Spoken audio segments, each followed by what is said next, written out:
Hello guys, welcome back to our another lesson on sequence types.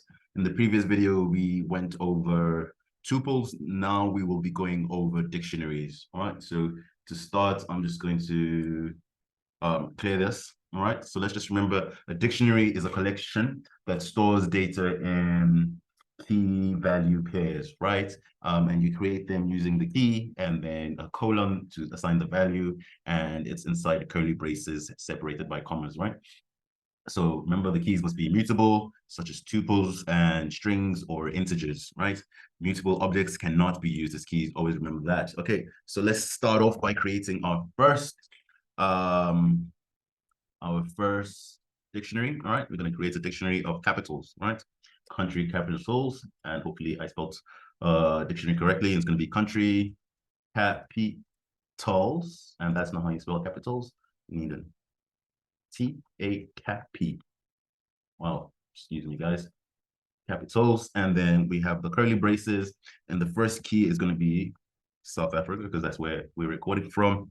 And then the value that we're going to put, we're going to just choose one of South Africa's capitals. And I would actually show you that you could actually store a list, right? And that's how you spell Egypt. It's E-G-P-T, right? And that's how you spell Egypt, right? And then the capital will be Cairo, and we're going to have Kenya. Okay, so that's how you create a dictionary, and the capital of Kenya is Nairobi.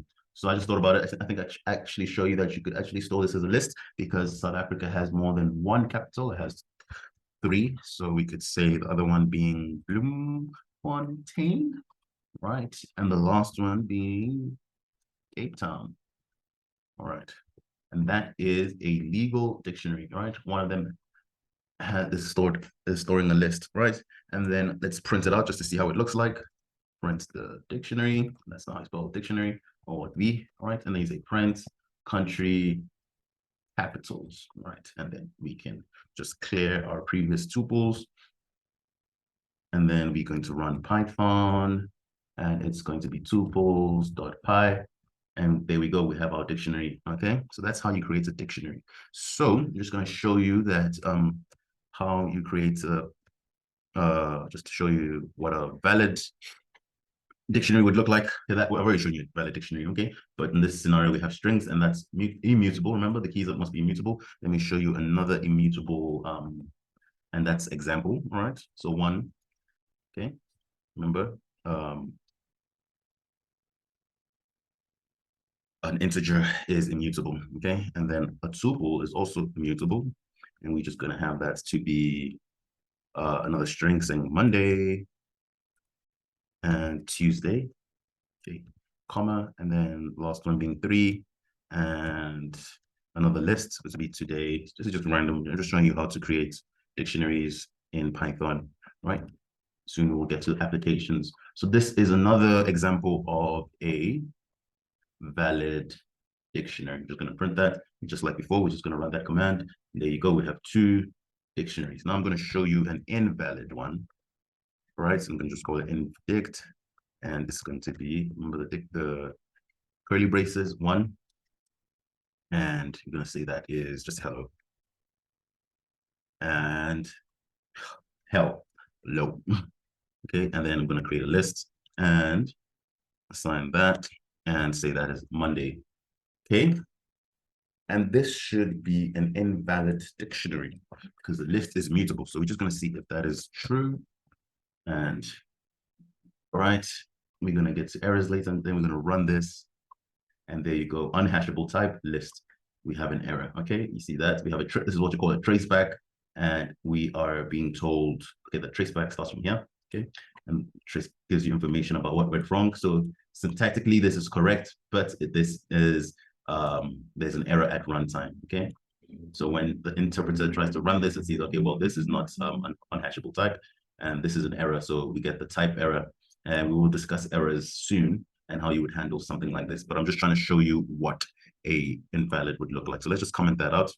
And I can also print the size of a dictionary. And essentially the size is just the number of keys in the dictionary. And we have 3. So let's just check it out. Should we, did I not? Oh yeah, yes. Okay, so it's not even trying to print that. So it's trying to create that. That's where the error is. So I should just comment that out as well. And there we have 3. Okay. So that is just an intro into dictionaries and how you create them. And then we're just going to do some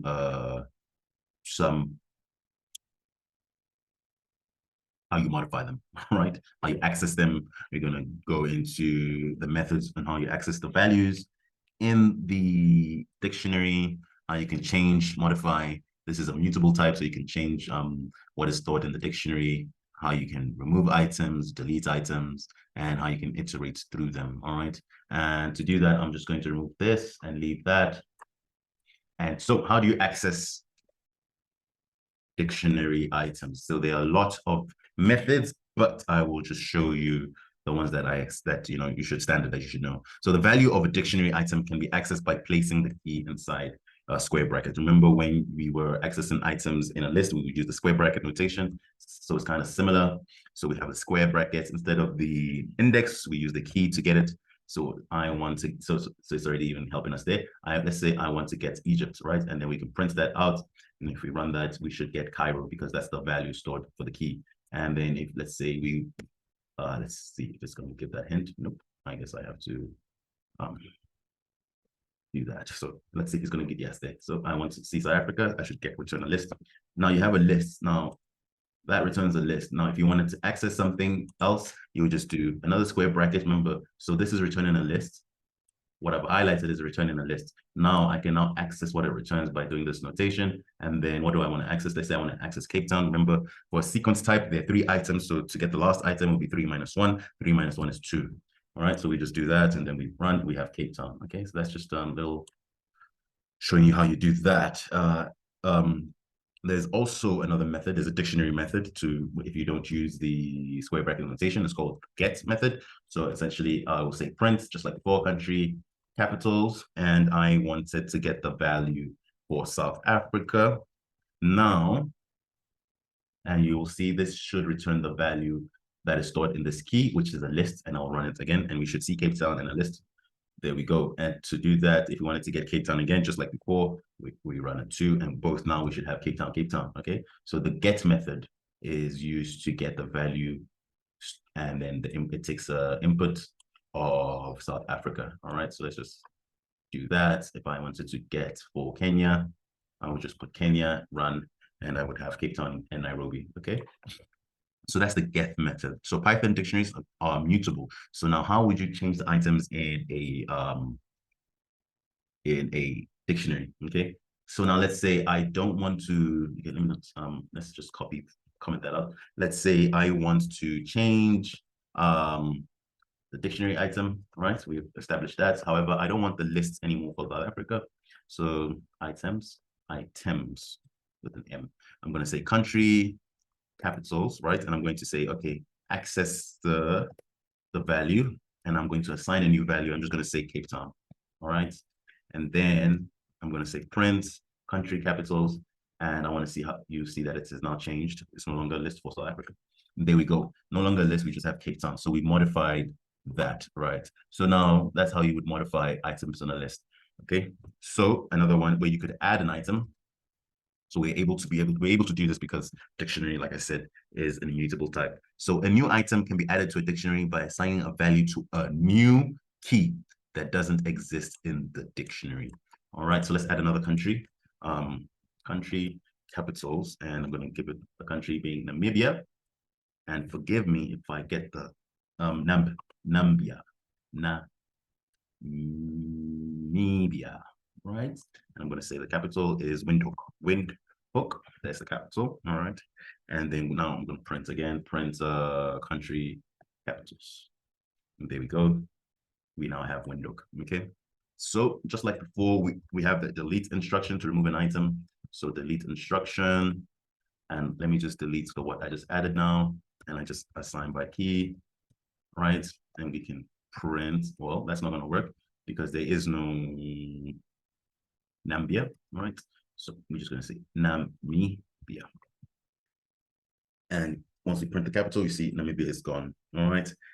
There's also the pop method. If you remember pop method from lists, the pop takes out the last, in the list, it takes out the last item. In the dictionary, it's not ordered per se. You have to put in the key and it will take the value of the key that you're popping and store it and return it to a variable. So I'm going to say removed capital is equals to country capitals dot pop, and I'm going to say South Africa, and I'm going to print removed capital, and then I am also going to say print country capitals. Okay, and there we go. We don't have South Africa anymore. We have Cape Town, which is the removed capital. And so yeah, you can also check if a key is in a capital, right? You can also check if a key is in a dictionary. So let me just do this, print. Remember, we've removed South Africa, so this should return false in country. And if we run that, false. Okay, great. Now I'm just going to recreate that again, country capitals. So I'm going to go through with that, and then I'm going to show you how you can iterate through dictionaries. You can iterate through a dictionary. So for country, right, in country capitals, print country. So what's going to happen here, it's going to take the keys in this dictionary. All right, and if we run that, there you go. Those are the keys in the dictionary. Okay, and let's just separate that quickly. So that's how you do that. If you wanted to iterate through the keys, and let's put a separation there. Okay, and then let's say you wanted to get the values in the dictionary. Okay, remember to get the value of a dictionary, you use this notation. All right, dictionary key, dictionary square brackets, and in the square brackets key. So we're going to use the same format. All right, I want to print out the values. However, what I want to print out is the capital. So I'm going to say capital.